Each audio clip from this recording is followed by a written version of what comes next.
Mulai lah. Assalamualaikum warahmatullahi wabarakatuh.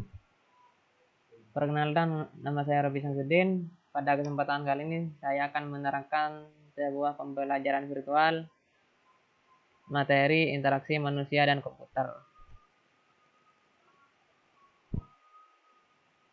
Apa itu pengertian interaksi manusia dan komputer? Interaksi manusia dan komputer ialah disiplin ilmu yang mempelajari suatu hubungan antar manusia serta komputer, yang meliputi perancangan evaluasi serta implementasi antarmuka pengguna komputer agar mudah digunakan oleh manusia. Interaksi manusia dan komputer juga berhubungan dengan komputer grafik, sistem operasi, faktor manusia, ekonomi, rekayasa industri, psikologi teori, dan sistem bagian dari ilmu pengetahuan komputer. Sejarah interaksi manusia dan komputer. Komputer pertama kali diperkenalkan secara komersial pada tahun 50-an yang masih berupa superkomputer.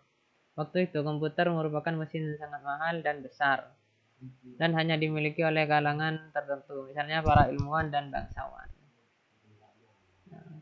Kemudian pada tahun 70-an komputer pribadi atau PC diperkenalkan.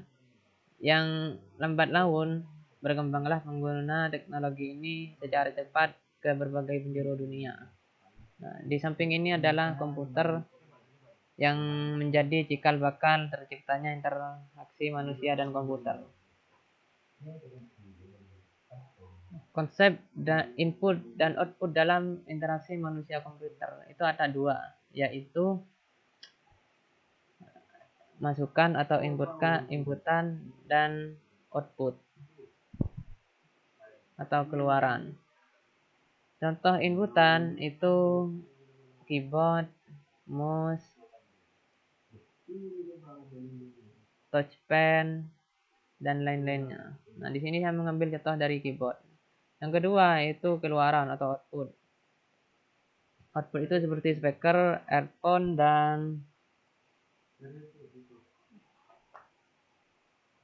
dan lainnya.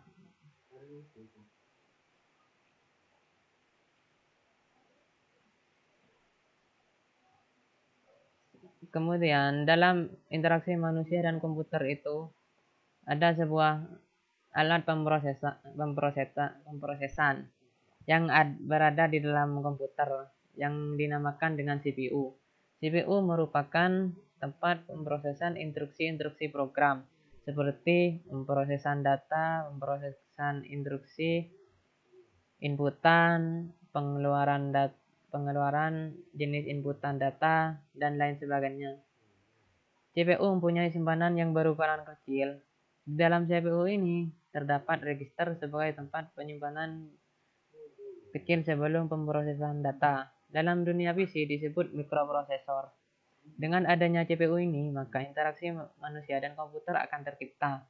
Misalnya, ketika kita memasukkan sebuah inputan di keyboard, maka data di keyboard ini akan dimasukkan ke dalam CPU, kemudian di CPU ini diproses menuju memori. Setelah menuju memori, maka akan menuju ke aplikasi yang dibuat untuk menginputkan keyboard tersebut, misalnya seperti Microsoft Word atau sistem pencarian di sebuah komputer.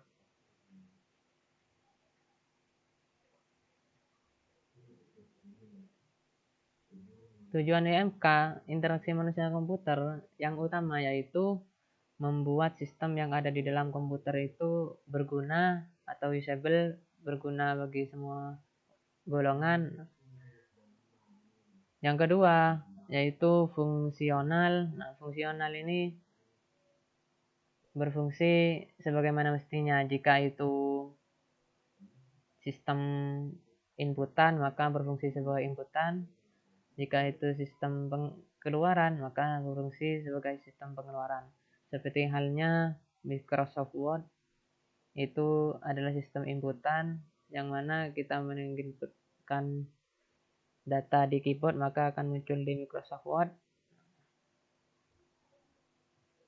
Yang ketiga yaitu aman.